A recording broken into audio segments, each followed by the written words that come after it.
The other big story this morning has to do with Mark Sanchez. If you don't follow college or pro football, you may not even know the guy, but he was a superstar quarterback, one of the most famous names to come out of USC football in a generation.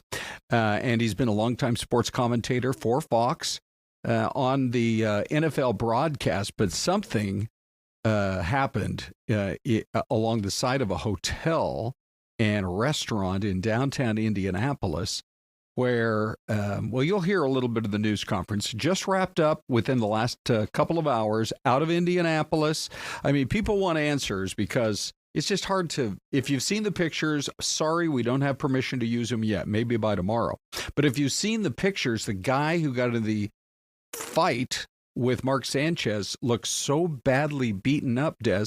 I'm not surprised that the original misdemeanor charges have already been upgraded to felonies. Yeah.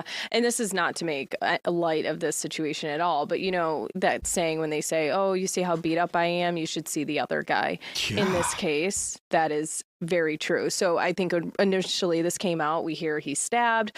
Oh, my goodness. Yeah. You know, you start to feel bad. What happened to him? And then, when you see pictures of this other gentleman, 69 years old, compared to the 38-year-old Sanchez, he is in bad shape. A cut from almost his ear to his mouth. Right. It's pretty bad. Yeah. All right. So if you haven't seen them, the pictures are out there online. You can certainly go look for them. But here's a little more of what actually got said at this presser, as we call it, at the news conference from law enforcement there in Indianapolis.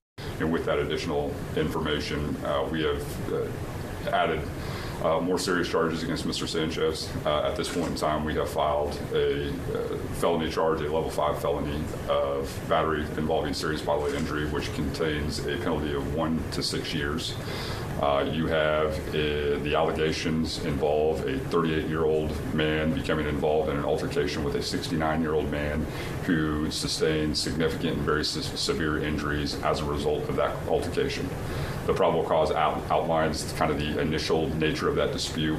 We are literally talking about people fighting over a parking space or a dispute about where people are parking, and it resulted in someone receiving just incredibly significant injuries. I don't care who you are. I don't care what you do for a living. I don't care where you live. If you come into our city, commit violence, we will use all the tools at our disposal to hold you accountable. Well, certainly Indiana has some of the most robust self-defense laws in the nation, and that's always going to be part of the equation when you evaluate cases like this and trying to determine exactly what took place.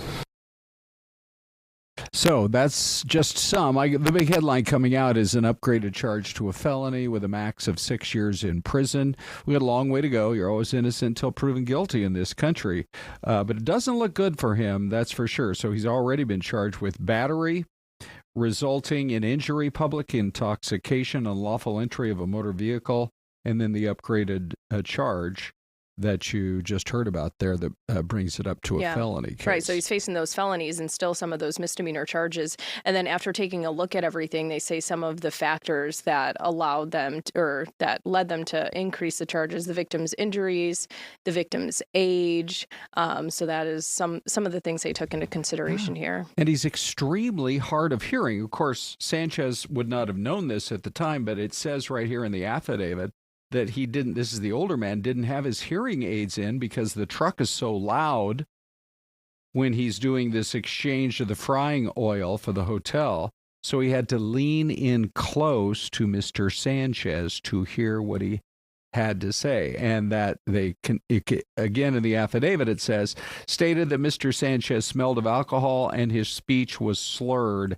And it sounds like it went downhill really fast. Right. And some of the initial reports that came out, too, I was kind of surprised that said when police went in and talked to Sanchez while he was in the hospital and asked him, could he recount what happened?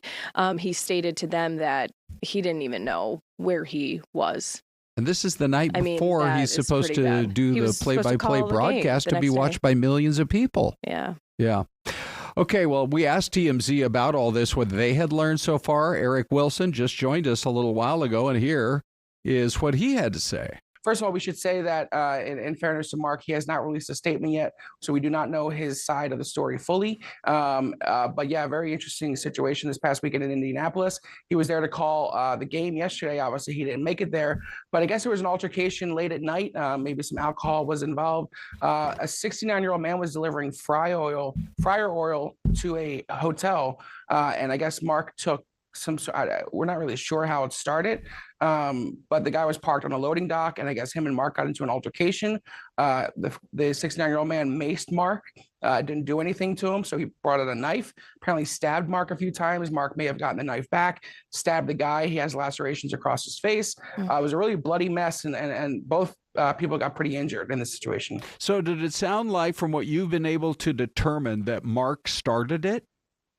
We don't know. I mean, it seems interesting that we don't know why he would care about this guy parking on a loading dock of the hotel that he was staying at.